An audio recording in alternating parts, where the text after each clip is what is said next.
Olá, boa noite. São exatamente. Boa noite. São exatamente 19 horas.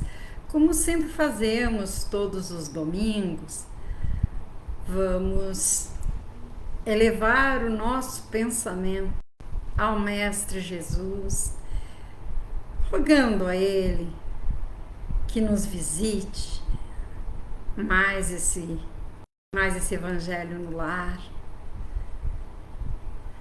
Amado Mestre Jesus, neste momento, queremos te convidar para estar conosco mais uma vez nesse momento do Evangelho. Te rogamos, Mestre, que a tua presença se faça nesse lar que nos acolhe, Mestre Jesus. Vai entrando devagarinho e com esse teu amor, essa tua luz, vai iluminando, dissipando as trevas, contagiando a todos os membros desse lar, dessa família, com teu amor, com a tua fé, a tua esperança em dias melhores. Abençoa, Mestre amado, aquele irmão que nesse momento se encontra com dificuldades. Não importa se é de ordem financeira, ordem material, ordem espiritual, porque só tu, Mestre Jesus, sabe das nossas reais necessidades. E tu, Mestre, tudo podes em nossa vida, basta que acreditemos. E te rogamos ainda, Mestre Jesus, que possam os benfeitores espirituais que contigo trabalham, que possam colocar os medicamentos nas nossas águas.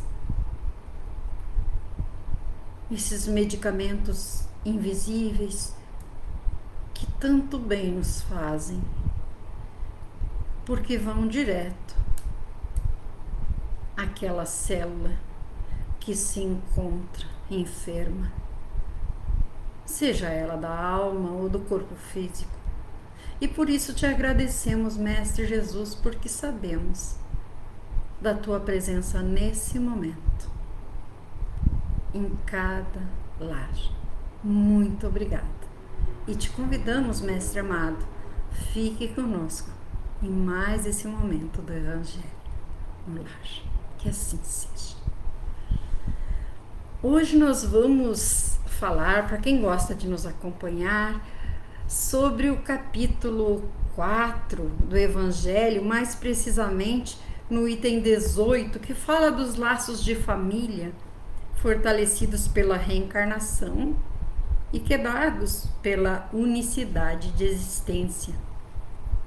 E para iniciar, nós vamos dizer aqui uma psicografia do Valdo Vieira pelo espírito Meimei, que diz assim: sorve em lágrimas silenciosas o cálice da amargura ante o filho desobediente, e notas no coração que o amor e a dor palpitam juntos em paroxismo e profundezas. Desencantada com as leves nódoas de indignidade que lhe entreviste no caráter, reparas, chorando, que ele não é mais a aparição celeste dos primeiros dias e, ao ponderar-lhe a falência iniciante, temes a liberdade que o tempo lhe concederá na construção do destino. Pretextando querê-lo, não te rendas à feição de praça vencida, conquanto carregues o espinho da angústia engastado na alma, é preciso velar no posto de sentinela. Não deformes o sentimento que te pulsa no peito. Fortalece a própria vontade, governando-lhe os impulsos. Ceder sempre, no fundo, é menosprezar. Sê previdente, amparando-lhe os caprichos. Acende a luz da prece e medita nas dores excruciantes que alcançaram também a doce Mãe de Jesus, e ergue a voz no corretivo às irreflexões e aos anseios imoderados que o visitam, se queres fazer dele um homem. Dosa o sal da energia e o mel da brandura nos condimentos da educação. Nem liberdade desordenada, nem apego excessivo. Se teu filho é tua cruz, lembra-te de que na terra não há nascimento de santos. Almas em luta consigo mesmas, é compreensível. Vivamos todos nós, não raro, em luta uns com os outros, nos passos zigue-zagueantes das experiências. Sê operosa e humilde, sem ser escrava. Não cultive desgostos. Não fites ingratidões, nem coleciones queixumes. A missão divina da maternidade apoia-se na força onipotente do amor. Envolve teu filho na palavra de bênção que vence o orgulho e na luz do exemplo que dissipa as sombras da rebeldia. Faze que se lhe desenvolvam os sentimentos bons do coração, que o musgo dos séculos recobriu e ocultou. Não te faças borboleta do sonho quando a vida te pede vigílias de guardiã. No rio da existência humana, os espíritas são as gotas d'água que se transformam em lâminas de arremesso contra as pedras dos obstáculos, talhando caminhos novos. O espiritismo gera consciências livres. Prova a teu filho semelhante verdade pelas próprias ações de renúncia e discernimento, conjugando o bálsamo do carinho com a rédea da autoridade. Não queiras transformá-lo à força em escolhido dentre aqueles chamados pelo Senhor. Filhos do Eterno, todos somos cidadãos da eternidade e somente levamos a nós mesmos a golpes de esforço e trabalho na hierarquia das reencarnações.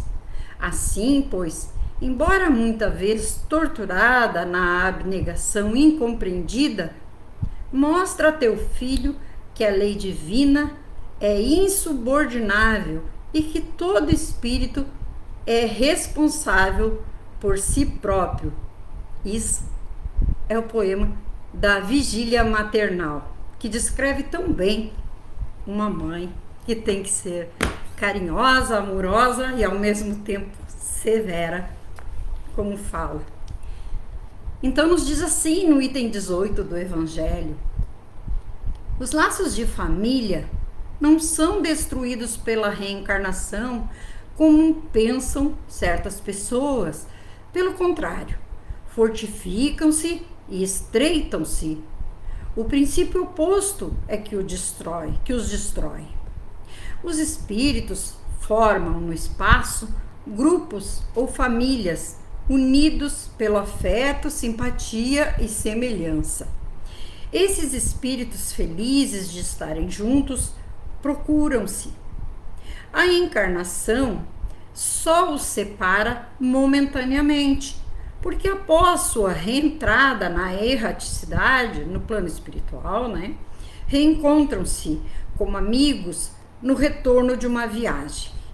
Muitas vezes até se acompanham na encarnação, na qual são reunidos em uma mesma família ou em um mesmo círculo, trabalhando juntos para o mútuo progresso.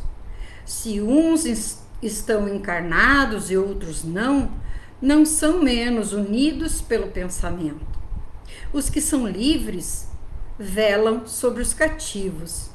Os mais evoluídos procuram fazer progredir os retardatários. Assim, após cada existência, deram mais um passo no caminho da perfeição. Aí que entra, né, queridos irmãos, que a gente tem amigos no plano espiritual que a gente não imagina, porque a gente aqui tem o esquecimento que Deus nos dá pela misericórdia dele, né? E aí eles ficam torcendo no plano espiritual para que a gente evolua, para que a gente se melhore.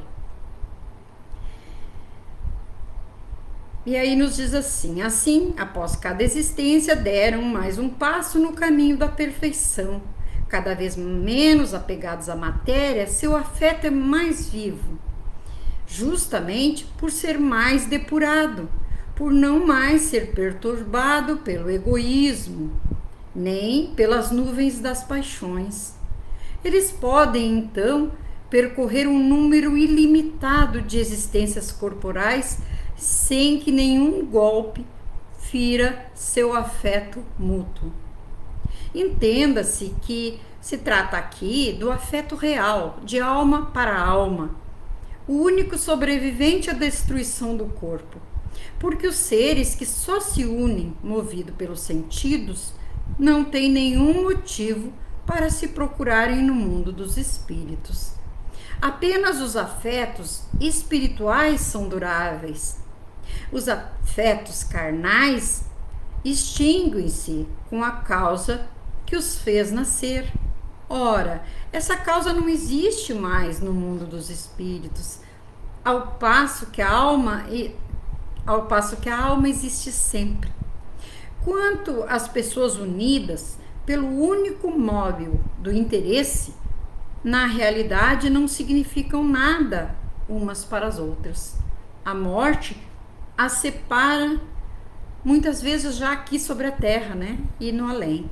Então aquelas uniões, aquelas amizades só por interesse, não são os verdadeiros laços, né?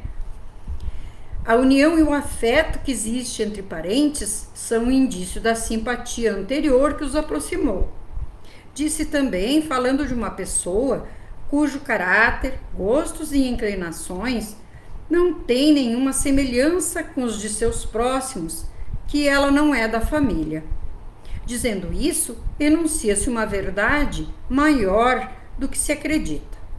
Porque Deus permite nas famílias essas encarnações de espíritos antipáticos ou estranhos, com o duplo objetivo de servir de prova para uns e meios de evolução, de avanço espiritual para outros. Assim, os maus melhoram pouco a pouco com o convívio dos bons e com os cuidados que recebem deles.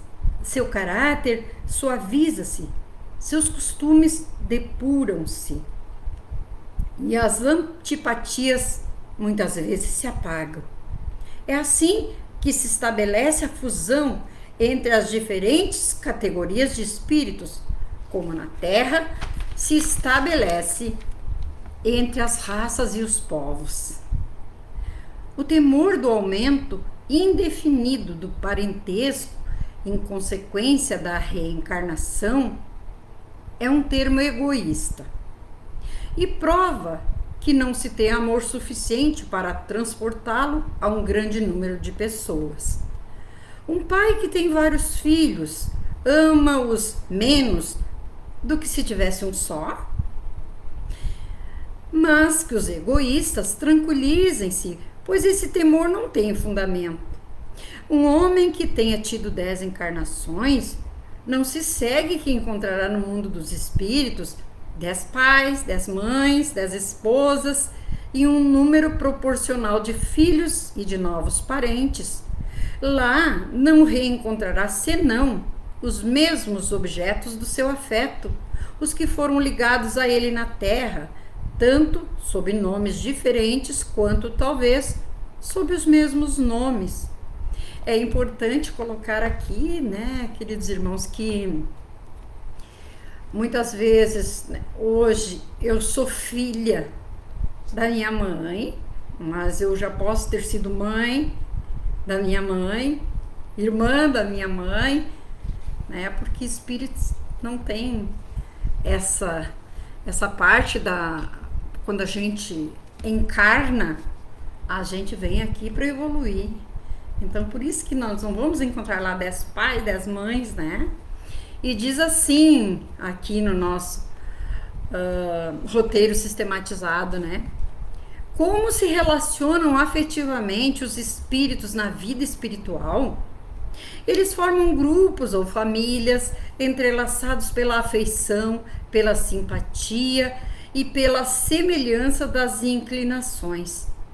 E desfrutam a sublime alegria de estarem juntos, compartilhando novas experiências. Ditosos por se encontrarem juntos, esses espíritos se buscam uns aos outros. O que acontece a esses espíritos quando uma nova encarnação os reconduz ao mundo material? Uns permanecem separados apenas momentaneamente, buscando-se de novo na erraticidade, no plano espiritual, né? Como amigos que voltam de uma viagem. Outros se reúnem em nova encarnação, encontrando-se no mesmo círculo de amizade ou na mesma família, a fim de trabalharem juntos pelo seu mútuo adiantamento. Aqui se explicam aquelas amizades que temos que parece que aquela pessoa a gente conheceu sempre, aquela assim, é nosso irmão de coração, é nosso filho do coração, porque a gente ama tanto. E aqui se encontra isso, às vezes não reencarna na mesma família, mas reencarna e a gente acaba se encontrando. Ao longo da nossa caminhada, nós acabamos nos encontrando com esses nossos amores, esses nossos afetos. E é assim que nós explicamos também as antipatias, né? Se uns encarnam e outros não, nem por isso deixam de estar unidos pelo pensamento. Os que se conservam livres que se diz aqui, né, no plano espiritual, velam e auxiliam os que acham em cativeiro, ou seja, os que se acham aqui encarnados. Você considera que estamos num cativeiro, não é? De que modo a afeição entre os espíritos se torna mais forte a cada encarnação? Após cada existência, os espíritos alcançam níveis superiores de aperfeiçoamento, tornando-se progressivamente menos presos à matéria. Sem a interferência do egoísmo e das paixões, a afeição que os une torna-se mais apurada e verdadeira.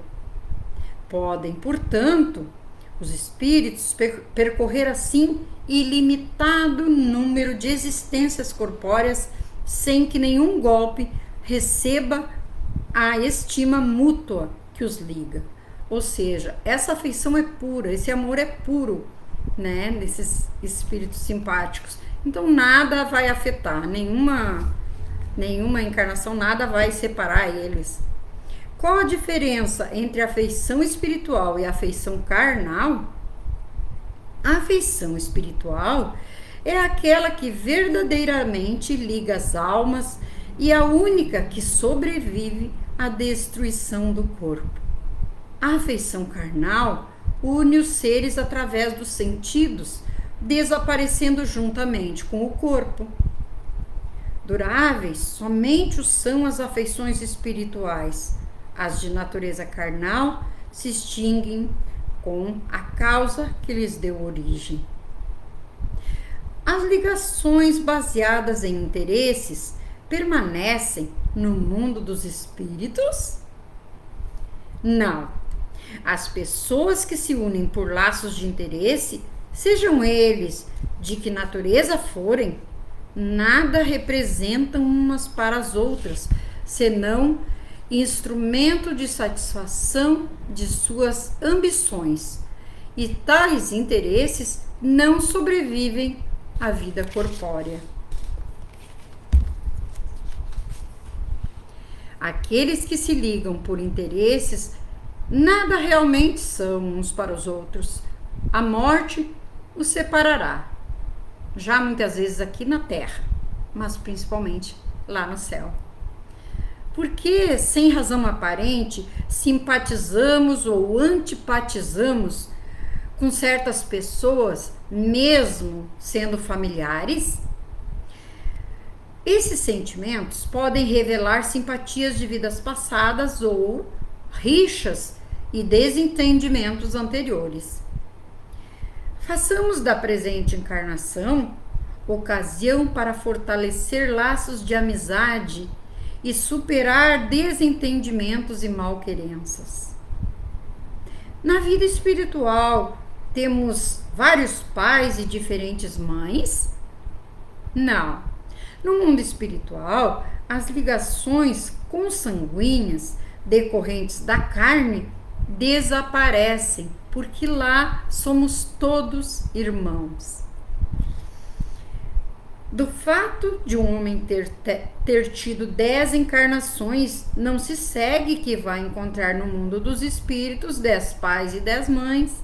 Lá encontrará sempre os que foram objeto de sua afeição. Ou seja, só vamos nos reunir com aqueles com os quais temos afinidades. Que lição de vida nos dá o tema de hoje? Que a encarnação nos proporciona a convivência constante com aqueles a quem amamos e que nada, nem mesmo a morte, consegue separar os que se unem por sincera afeição.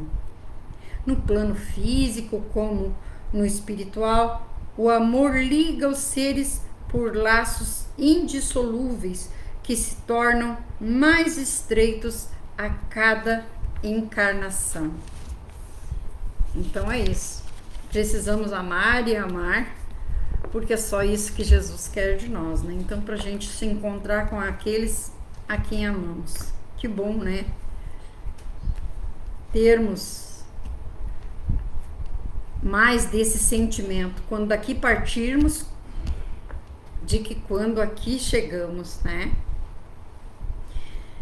Vejamos agora as consequências da doutrina da não reencarnação, ou seja, aqueles que não acreditam que reencarnamos. Essa doutrina anula necessariamente a pré-existência da alma. Sendo as almas criadas ao mesmo tempo que o corpo, não existe entre elas nenhum laço anterior. São completamente estranhas umas às outras. O pai é um estranho para seu filho. A filiação das famílias encontra-se assim reduzida somente à filiação corporal, sem nenhum laço espiritual. Não há, portanto, nenhum motivo para glorificar-se de ter tido por ancestrais estes ou aqueles personagens ilustres. Já com a reencarnação, ancestrais e descendentes podem ter se conhecido, ter vivido juntos, ter se amado e novamente se acharem reunidos mais tarde para estreitarem seus laços de simpatia. Isso quanto ao passado. Quanto ao futuro, segundo um dos dogmas fundamentais que decorrem da não reencarnação, o destino das almas é irrevogavelmente fixado depois de uma única existência. A fixação definitiva do destino implica a cessação de todo o progresso, pois se há qualquer progresso, não há mais destino definitivo. Conforme elas tenham vivido bem ou mal, vão imediatamente para a morada dos bem-aventurados ou para o inferno eterno. Ou seja, se não existe uma continuação da nossa vida, né? Se não existe, morreu, eu fui má, vou para o inferno. Fui boa, vou para o lado dos bem-aventurados, para o céu. Então não existe isso. E aí Deus também seria injusto. Vamos convir. Por quê? Porque se não existe essa continuação da nossa vida, né? As reencarnações, se não existe a pluralidade das existências, Deus seria injusto, porque uns nascem ricos, outros na miséria. Uns são muito felizes, outros nada de felicidade. Então Deus seria injusto. Aí já muda quando nós acreditamos que existe a reencarnação. São assim imediatamente separados para sempre e sem esperança de jamais se reaproximarem. De tal forma que pais, mães e filhos, maridos e mulheres, irmãos, irmãs, amigos, nunca estão certos de se reverem. Sim, porque aqueles que foram maus vão só se encontrar com os maus e os que foram bons só com os bons.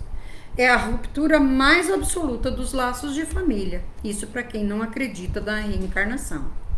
Já com a reencarnação e o progresso, que é a sua consequência, todos os que se amam reencontram-se na terra e no espaço e gravitam juntos para chegarem a Deus. Se há os que falham no caminho, que retardam a sua evolução e a sua felicidade, mas a esperança não está toda perdida.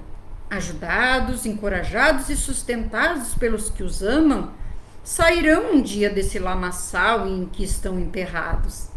Com a reencarnação, enfim, há solidariedade perpétua entre encarnados e desencarnados. Daí o estreitamento dos laços de afeto.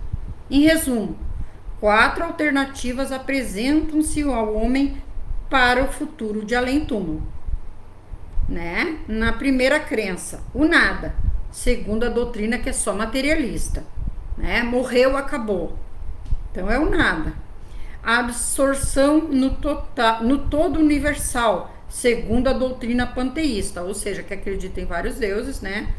Acredita que a gente morre, se espalha, né, no todo universal, né? Fica.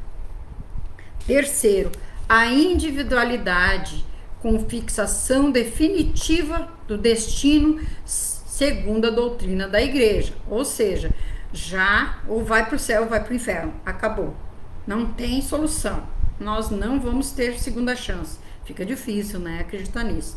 E a quarta, a individualidade com progressão infinita, segundo a doutrina espírita. Segundo os 2 primeiros, os laços de família são rompidos após a morte e não há nenhuma esperança de reencontro. Com a terceira, há a chance de se rever desde que se esteja no mesmo meio. E esse meio pode ser o inferno ou o paraíso. Já com a pluralidade das existências, que é inseparável da progressão gradual, há a certeza da continuidade de relações entre os que se amaram, e é isso que constitui a verdadeira família. Lindo, né? Muito lindo. Então vamos dar o nosso melhor aqui e amar, e amar, e amar, e vamos conseguir sim sair daqui melhores de quando aqui chegamos. Encerramos assim o nosso evangelho desse domingo, um pouco frio, e dizendo que sempre temos o atendimento fraterno pelo Messenger. O que for falado aqui entre nós, aqui ficará entre nós e o nosso Mestre Jesus, é claro, entre o nosso Pai maior. Mas enfim, as palavras de conforto, de carinho, de consolo sempre terão, tá bom? Vamos novamente elevar o nosso pensamento, já com as nossas águas próximo a nós. Não importa se está assistindo agora, se assistirá depois, não faz mal. Nós te rogamos novamente, Mestre, que nos acompanhe nessa caminhada,